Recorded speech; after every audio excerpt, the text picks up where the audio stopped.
আসসালামু আলাইকুম। কেমন আছেন আপনারা? আশা করি সবাই ভালো আছেন। গতকালকের ভিডিওতে আমি স্টেপ বাই স্টেপ দেখিয়েছি যে আপনি কিভাবে একটা ওয়েবসাইটে অর্থাৎ একটা ই-কমার্স স্টোরটা সেটআপ করবেন ও-কমার্স এর থ্রুতে। এভরিথিং আমি স্টেপ বাই স্টেপ দেখিয়েছি এবং খুবই ইজি টু আন্ডারস্ট্যান্ড ওয়েতে দেখিয়েছি যাতে আপনি কোনো লেভেলে যেয়েও কোনো সমস্যায় না পড়েন। জাস্ট কনফিডেন্টলি আপনি যেকোনো স্টোর সেটআপ করতে পারেন। আজকের লেকচারে আমরা শিখব কিভাবে শিপিং আর ট্যাক্সেস সেটআপ করতে হয়। ঠিক আছে? সো এখন শিপিং এর ব্যাপারে একটা কথা আমার আগে থেকেই বলে রাখা ভালো। একজন মার্কেটার হিসেবে আমাদের কাজ না এটা জানা যে আপনার ক্লায়েন্ট কোন দেশে তাদের পণ্যটাকে পাঠাবে আর কোথায় পাঠাবে। সেটা আপনার ক্লায়েন্টের ব্যাপার। তবে এটা ঠিকই আপনাকে অবশ্যই জানতে হবে যে এই যে জিনিসটা, এই জিনিসটা কিভাবে সেট আপ করতে হয়। অ্যাজ এ ডিজিটাল মার্কেটার হিসেবে আপনাকে এই জিনিসটা অবশ্যই জানতে হবে। তাই যদি আপনি কোন ক্লায়েন্টের সাথে কাজ করেন, তাহলে আগে থেকে অবশ্যই এই যে রিলেটেড যে ইনফরমেশন গুলো, এই ইনফরমেশন গুলো আপনাকে আপনার ক্লায়েন্টের কাছ থেকে নিয়ে রাখতে হবে। যেমন তারা কোন দেশে তাদের প্রোডাক্টটা সেল করতে চাচ্ছে এবং তারা কোন দেশকে এভয়েড করতে চাচ্ছে। তারা কিভাবে শিপিংটাকে করবে। এভরিথিং এই যে বিষয়গুলো আছে এগুলো আপনাকে জেনে রাখতে হবে। আর আমি আপনাদেরকে পুরা এই যে বিষয়টা, এই বিষয়টা কিভাবে চেক আউট এর ট্যাক্সেস অটোমেটিক্যালি ক্যালকুলেট করবেন, এভরিথিং আমি আজকের এই ভিডিওটাতে দেখাবো। সো চলুন শুরু করি। সো সবার ১ম এ আপনাকে আপনার WordPress এর আপনার ওয়েবসাইটের আপনার স্টোরের ব্যাকএন্ড এ চলে যেতে হবে। এখান থেকে আপনি লেফট সাইডের এই যে এখানে তো সব সেটিং গুলো আছে, সব মেনু, সব অপশন গুলো আছে। সো আপনাকে সবসময় বাম দিকেই আসতে হবে। এরপরে নিচে যেয়ে আমরা একটা প্লাগইন এড করব। সো আপনার জাস্ট প্লাগইনটা খুঁজে বের করতে হবে। সেখান থেকে আপনাকে প্লাগইন এ ক্লিক করতে হবে। So here it is. So এই প্লাগইন থেকে আপনাকে নিউ প্লাগইন এড করতে হবে। সো আপনি যখন প্লাগইনে নিয়ে আসবেন মাউসটা দেখবেন এড প্লাগইন, ঠিক আছে? এটা ক্লিক করে ওপেন লিংক ইন নিউ ট্যাবে দিয়ে দিন। এখান থেকে আপনাকে নতুন একটা প্লাগইন এড করতে হবে। সো আমরা যে প্লাগইনটাকে ইনস্টল করব সেটার নাম হচ্ছে WooCommerce WooCommerce শিপিং, ঠিক আছে? শিপিং।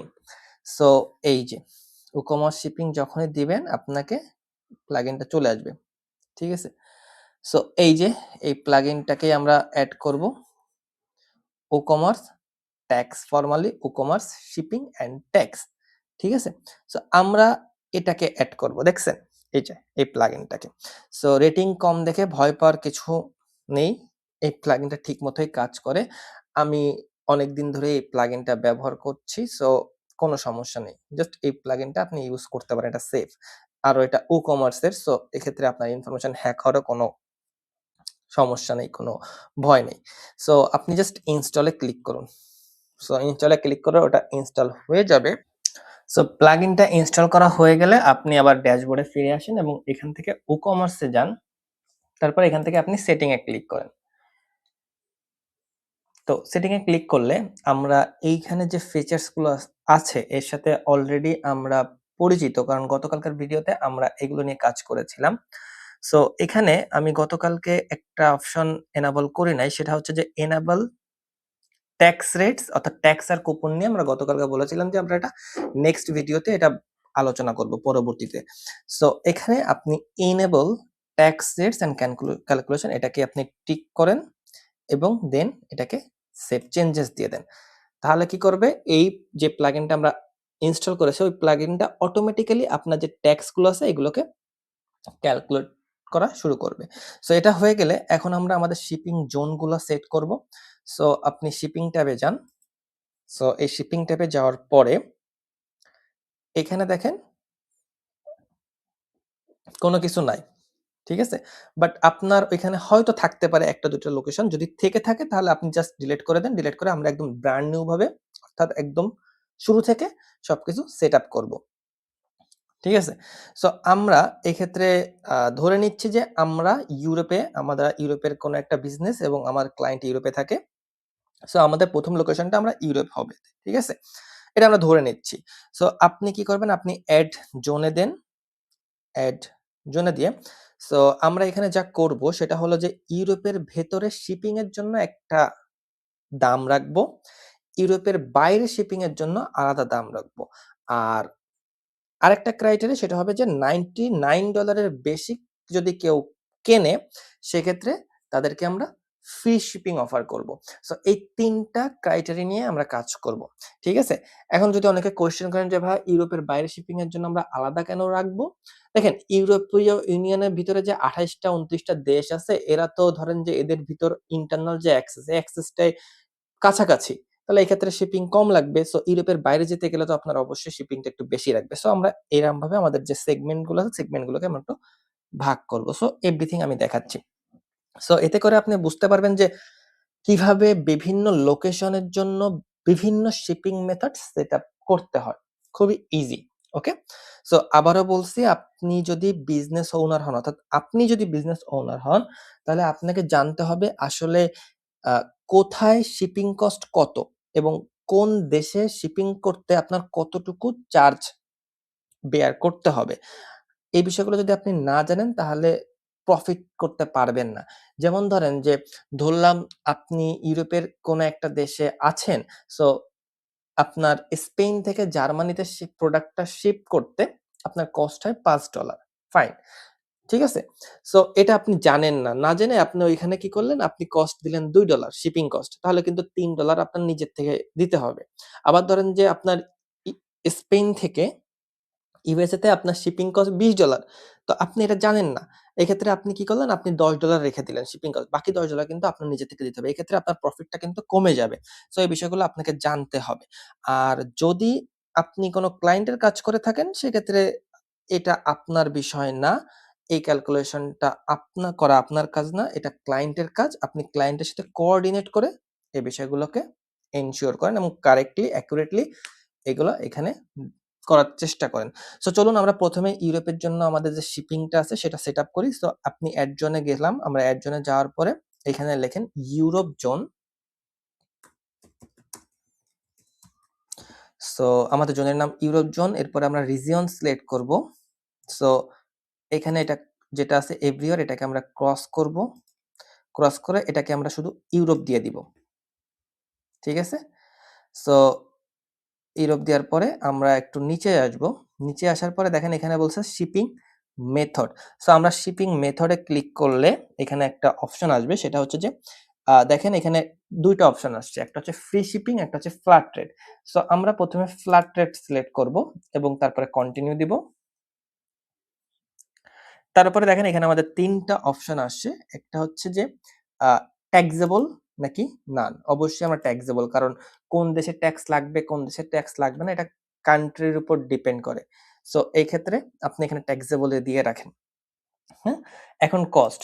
আপনি শিপিং করতে কতটুকু চার্জ ধরবেন। তো ধরেন আমি এখানে $৯ ধরলাম। হুম? সো এখন এটা আসলে ট্যাক্সেবল হবে কিনা সেটা এগেইন নির্ভর করবে আপনার কাস্টমার কোন দেশে আছে এবং তারা কোন দেশ থেকে আপনার প্রোডাক্টটা পারচেজ করতেছে এবং তারা কোন দেশে আপনি কোন দেশে আসলে শিপ করতেছেন আপনার ওই প্রোডাক্টটা। সো এটা দেশ ভেদে এটা আলাদা হয়, ভ্যারি করে। সো যদি এই অ্যান্সারটা আপনি না জেনে থাকেন তাহলে আপনার ট্যাক্সেবল দিয়ে এটা রাখাটাই ভালো। ঠিক আছে? এরপরে create and save. Very good.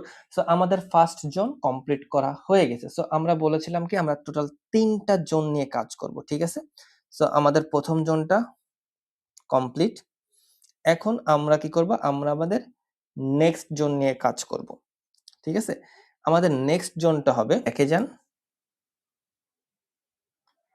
ব্যাকে গেলে অলরেডি আমাদের ইউরোপ জোন দেখছেন, এখানে দেখতে পাচ্ছেন। সো আমরা আবার একটা জোন এখানে এড করব। এখন যে জোনটা ক্রিয়েট করব এটার নাম দিবেন আপনি outside Europe zone. So outside Europe zone. ঠিক আছে? সো দেন আপনি আসুন। এখন আমরা রিজিয়ন সেট করব। Not everywhere. সো এটা হবে কি? এটা হবে আফ্রিকা, দেন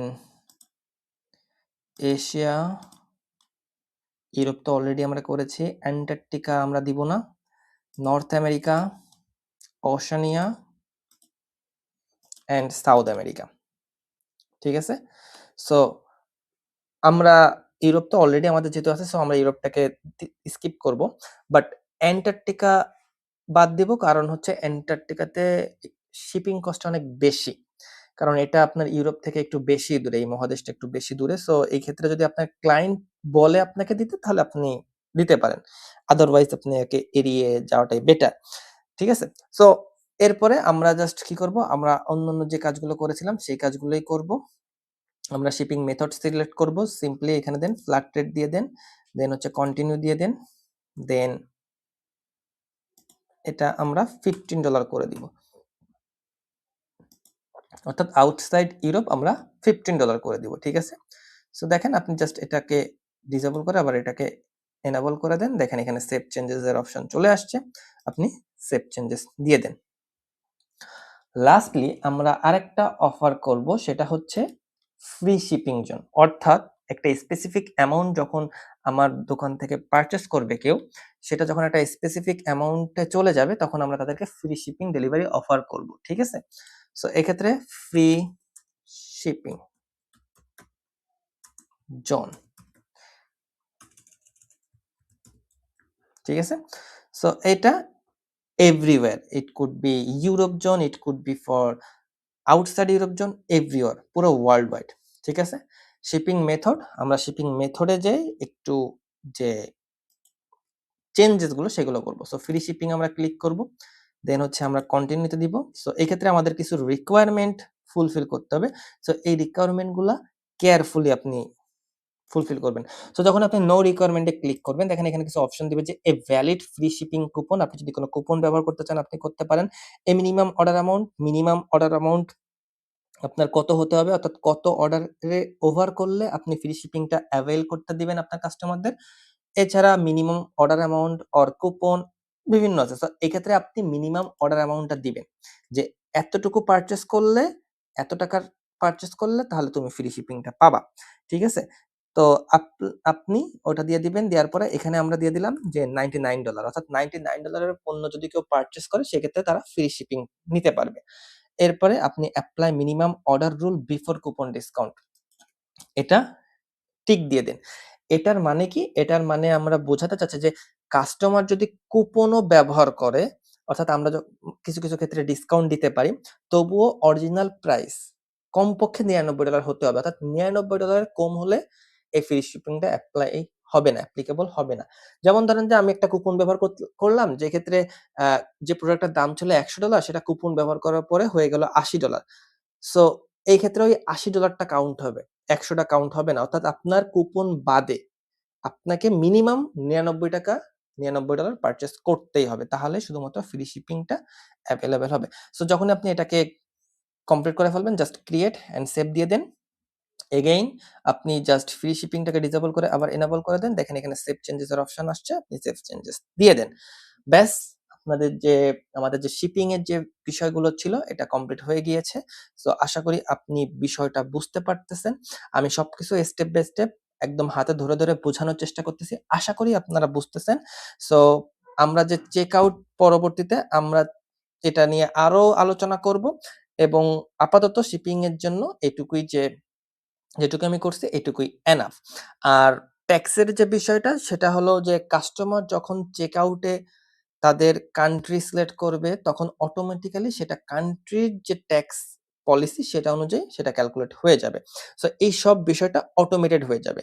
আপনাকে একটা বিষয় মনে রাখতে হবে যে একজন ডিজিটাল মার্কেটার হিসেবে আপনার কাজ এই যে বিষয়গুলো, এই বিষয়গুলোকে জানা, এগুলো কিভাবে হয় এবং কিভাবে এই বিষয়গুলোকে সেট আপ করতে হয় এটা। কিন্তু অ্যামাউন্ট কত হবে, অর্থাৎ অ্যামাউন্ট কত হলে কোম্পানির লাভ হবে, সেটা জানা আপনার দরকার নাই। সেটা আপনি বিজনেস ওনারের সাথে কথা বলে বিজনেস ওনারই আপনাকে বলে দিবে যে আপনার এইখানে শিফট করতে এই কস্টটা হয়। সো এটা আপনি এখানে ইনক্লুড করে দিবেন। সো আপনাকে মেইন কথা ক্লায়েন্টের সাথে মিল রেখে কাজ করতে হবে। আর যদি নিজের জন্য করে থাকেন তাহলে আগে ক্যালকুলেশন করে নিবেন যে আপনার কোন কান্ট্রিতে শিফট করতে কতটুকু কষ্ট হয়। পরে আপনি সেই অনুযায়ী অ্যাকর্ডিং দ্যাট আপনি চেঞ্জেস গুলো করবেন যাতে আপনার প্রফিটটা থাকে। কারণ আল্টিমেটলি প্রফিট ছাড়া তো আপনি বিজনেসটাকে সারভাইভ করাতে পারবেন না। সো অসাধারণ। আশা করি সবকিছু বুঝতে পারতেছেন। সো আমরা আমাদের নেক্সট কোর্সে অর্থাৎ নেক্সট ক্লাসে আমরা প্রোডাক্ট পেজ কিভাবে সেটআপ করতে হয় সেটা দেখব। সো আমাদের যে ইম্পোর্টেন্ট যে সেটআপ গুলো ছিল ই-কমার্সের আমরা ২ টা ভিডিওতে কভার করে ফেলছি। আশা করি বুঝতে পারছেন। দেখা হবে পরবর্তী ভিডিওতে। সেই পর্যন্ত সবাই ভালো থাকবেন, সুস্থ থাকবেন। আসসালামু আলাইকুম।